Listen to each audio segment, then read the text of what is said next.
Hi friends, target 21 5 kilos తగ్గుతానని 100% అనుకుంటున్నాను. ఈరోజు ఏం వర్కౌట్స్ చేయబోతున్నాం ఒకసారి చూద్దాం. బాల్ వర్కౌట్స్ అంటారు దీన్ని. అంతా బాల్ మీదే ఉంటుంది, వర్కౌట్స్ మొత్తం బాల్ మీదే. ఆ బాల్ మీదే పుషప్స్ కొట్టడము, ఆ స్విచ్ బాల్ని కంట్రోల్ చేసుకోవడం ఉందంటే మామూలుగా ఉండదు. చాలా ఎఫెక్టివ్గా పడుతుంది, చాలా బాగుంటుంది. కాకపోతే చాలా మంచి రిజల్ట్ అయితే వస్తుంది అది. ఇలా స్విచ్ బాల్లో ఇది సెకండ్ వేరియేషను. ఈ కాలు ఇట్లా లోపలికి అన్నప్పుడు అబ్డమిన్ చాలా బాగా పడుతుంది అనమాట. ఆ తర్వాత ఒక పుషప్, ఇది చాలా టఫ్, హార్డ్గా ఉంటుంది, చూడడానికి చాలా ఈజీగా ఉంటుంది, కానీ ఎక్కువ క్యాలరీస్ బర్న్ అవుతాయి. మంచి రిజల్ట్ అయితే వస్తుంది. ఇలా స్విచ్ బాల్ కానీ మనం కొనుక్కుంటే ఇంట్లోనే వర్కౌట్స్ చేసుకోవచ్చు అనమాట. ఇది చాలామందికి యూజ్ అవుతుంది. చాలా బాగా ఎక్కువ క్యాలరీస్ బర్న్ అవుతాయి, కానీ ఆ బాల్తో చేపించే విధానము మనకు తెలియాలంటే. బెల్లీ ఫ్యాట్ అయితే చాలా బాగా, లోయర్ బెల్లీ ఫ్యాట్ చాలా బాగా తగ్గుతుంది. ప్లస్ అదేవిధంగా మనం పుషప్ కొడతాం కాబట్టి షోల్డర్ స్ట్రెంత్, ల్యాగ్స్ అన్నిటికీ పడుతుంది అనమాట, చెస్ట్కి అన్నిటికీ. చాలా మంచి రిజల్ట్ అయితే వస్తుంది ఇది. ఎస్ కమాన్, ఇది వచ్చి థర్డ్ వేరియేషను. ఇలా బ్యాలెన్స్ చేసుకుంటే చాలు, 100% పడిపోము. కాకపోతే కొంచెం మనం భయం వస్తుంది, కాకపోతే ఏం భయపడాల్సిన అవసరం లేదు. కమాన్ అప్. ఎస్, ఆ విధంగా బ్యాలెన్స్ చేసుకొని మళ్ళీ వెనక్కి వెళ్ళిపోవడం అంతే. ఎస్, ఇది వచ్చేసి అబ్డమిన్ మీద ప్రెజర్ పడుతుంది. చాలా బాగా అబ్డమిన్ అనేది మనకు తగ్గుతుంది అనమాట. అప్పర్ అబ్డమిన్ నుంచి లోయర్ అబ్డమిన్ దాకా తగ్గుతుంది. కాకపోతే మనం ఆ స్విచ్ బాల్ మీద బ్యాలెన్స్ చేయడం ఒకటి తెలిస్తే సరిపోతుంది అనమాట. చాలా అబ్డమిన్ మీదే కాన్సన్ట్రేట్ చేయాలి. లెగ్స్ ఇంకొంచెం ముందు పెట్టండి, ఏం కాదు, పడిపోవు. Yes come on right. ఇది థర్డ్ వేరియేషన్ స్విచ్ బాల్తో. అంతే, ఆ విధంగా ముందుకు. ఎస్, చేతులు కాళ్ళ దగ్గర కాకుండా ముందుకు తీసుకురండి. ఎస్, ముందుకు పెట్టండి, కాళ్ళ మధ్యలో పెట్టండి. అది లెక్క, అది ఎస్ కమాన్.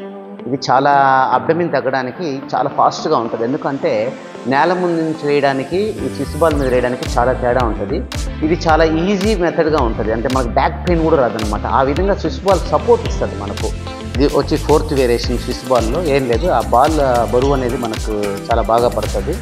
జస్ట్ స్క్వాట్స్ చేయాలి. ఆ విధంగా స్క్వాట్స్ చేసి ఆ సైడ్ బెండ్, ఈ సైడ్ బెండ్, ఆ బాల్ ప్రెజర్ సైడ్స్ పడుతున్నట్టుగా ఫీల్ అవుతూ చేయాలి. చాలా ఎఫెక్టివ్గా ఉంటుంది.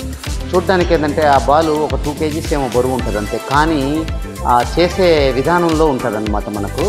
ఈ స్విచ్ బాల్లో ఫోర్త్ వేరియేషన్. ఎక్కువ క్యాలరీస్ బర్న్ అవుతాయి తెలియకుండా మనం అదే పని చేస్తున్నప్పుడు. ఆ కౌంటర్ అనేది మనం ఒక 10 x 3 sets పెట్టుకోవచ్చు, లేదా ఇంకొంచెం బాగా చేసే వాళ్ళు అయితే 15 x 3 sets లేదా 20 x 2 sets అలా పెట్టుకోవచ్చు అనమాట. ఎప్పుడన్నా కానీ ఏ వర్కౌట్ చేసినా మినిమం ఒక 4 sets అనేది చేస్తే మనకు మంచి రిజల్ట్ అనేది వస్తుంది అనమాట. ఒక 4-5 వేరియేషన్ చేసుకున్నా కానీ మనకు 1 hour టైం అనేది అయిపోతుంది. కాబట్టి ఆ 1 hour మంచిగా కానీ చేస్తే మనకు మంచిగా ఒక 500 calories to 600 calories బర్న్ అవుతుంది. ఆ తర్వాత మనకు వెయిట్ లాస్ అవ్వడానికి, వీక్లీ 1 kg తగ్గడానికి చాలా బాగా హెల్ప్ అవుతుంది. ఇది వచ్చేసి మనకు 5th వేరియేషను స్విచ్ బాల్తో. ఆ విధంగా బ్యాలెన్స్ చేసుకొని బాల్ మనం పడిపోతామన్నట్టుగా ఉంటుంది, కానీ పడం మనము. కానీ అబ్డమిన్ మీద చాలా బాగా నుంచి లాస్ జరుగుతుంది. అసలే already Kalyan 2 kgs fat loss అయ్యారు. కొంచెం అబ్డమిన్ మీద కొంచెం కాన్సన్ట్రేట్ చేయమన్నారు, అందుకు ఇలాంటి వర్కౌట్స్ చెప్పడానికి రీజన్. జస్ట్ అప్పర్ అబ్డమిన్ అంటారు, ఇది అంతే. స్విచ్ బాల్ మీద పైకి లేయడము, ఓన్లీ అప్పర్ అబ్డమిన్ మాత్రమే పడుతుంది. తలకిని చేతులు పెట్టి పట్టుకోండి. Yes right. అలా బ్యాలెన్స్ చేసుకొని పూర్తిగా లేయబలేదు మనం, జస్ట్ అప్పర్ మీదే కాన్సన్ట్రేట్ చేస్తే చాలు. జస్ట్ అంత ఎక్కువ లేయబాకండి. జస్ట్ వెరీ గుడ్, అంతే, జస్ట్ అంతే, వెరీ గుడ్, సూపర్.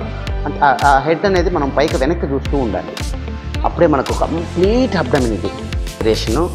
ఇది వచ్చేసి బాల్ స్క్వాట్ పొజిషన్లో ఉండి తిప్పుకుంటూ ఉండాలి. ఈ లెగ్స్కి, టైస్కి, మొత్తం ఈ సైడ్స్కి మొత్తం పడుతుంది అనమాట.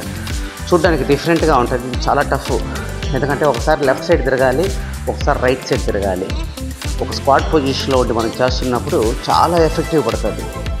చూడడానికి చాలా ఈజీగా ఉంటుంది, చాలా tough position. 7th position. Switch బాల్ని ఊరికి అట్లా నెట్టి మనము అలా బర్పీ చేసి పైకి లేచి మళ్ళీ తీసుకొని, మళ్ళీ ఆ విధంగా చేసి మళ్ళీ బర్పీ చేసి ఆ విధంగా తీసుకోవాలి. చాలా ఎఫెక్టివ్గా ఉంటుంది అది, ఎందుకంటే బర్పీ విత్ స్విచ్ బాల్ మళ్ళీ మన దగ్గరకు వచ్చేస్తూ ఉంటుంది అనమాట. ఇది చాలా చాలా టఫ్ వేరియేషను.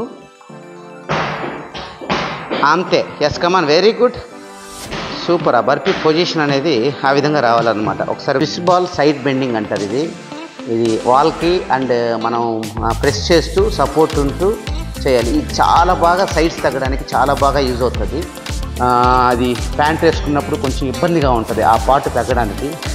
ఆ పార్ట్ తగ్గాలంటే ఈ విధంగా కానీ చేసినప్పుడు మాత్రం సైడ్స్ అంటే స్విచ్ బాల్ని మనం వాల్కి సపోర్ట్ ఇచ్చేసి అతికిచ్చేసి ఆ ప్రెజర్ మొత్తం బాడీ వెయిట్ ప్రెజర్ మొత్తం సైడ్ మీద పడుతున్నట్టు చేస్తే చాలా ఎఫెక్టివ్గా ఉంటుంది. కాకపోతే ఆ పొజిషన్ అనేది మనం కరెక్ట్గా చేయాలి. ఇది 9th వేరియేషను. ఇది కూడా ఏంటంటే సైడ్ బెల్లీ ఫ్యాట్కే. కాకపోతే ఆ విధంగా బ్యాలెన్స్ తీసుకొని ఆ స్విచ్ బాల్ని ఈ విధంగా సైడ్ లేపుతున్నప్పుడు కరెక్ట్గా మనకు ఈ సైడ్ బెల్లీ ఫ్యాట్ అనేది తగ్గుతుంది అన్నమాట.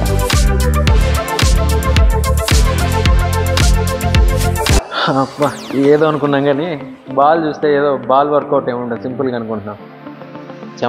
చెమట కారిపోయింది. సో ఇన్ని రోజులు జిమ్లో ఉన్నదాన్ని బట్టి ఈ బాల్ ఒక లెక్క. సో కరెక్ట్గా చేస్తే ఈజీగా హార్ట్ బర్న్ అయిపోతుంది. జస్ట్ హాఫ్ అన్ అవర్కే ఇంత చెమటలు వచ్చేసినాయి అంటే చేసిన వర్కౌట్స్ చాలా సింపుల్గా అనిపిస్తున్నాయి, చూసేదానికి కామెడీగా ఉంటాయి కొత్తగా చేసేటప్పుడు. సో అది ఫియర్ ఏం పర్లేదు. మన ఇంట్లో అయినా ఫస్ట్ ఇట్లా జిమ్కి వచ్చి నేర్చుకొని తర్వాత ఫ్రీ టైం ఉన్నప్పుడు ఇలాంటి బాల్ తీసుకొని ఇంట్లో చిన్న వార్మప్స్ పిల్లలు కానీ పెద్దవాళ్ళు కానీ ఫాలో అయినా కానీ ఈజీగా ఫ్యాట్ బర్న్ అయిపోతుంది. సో చాలా యాక్టివ్గా ఉండొచ్చు.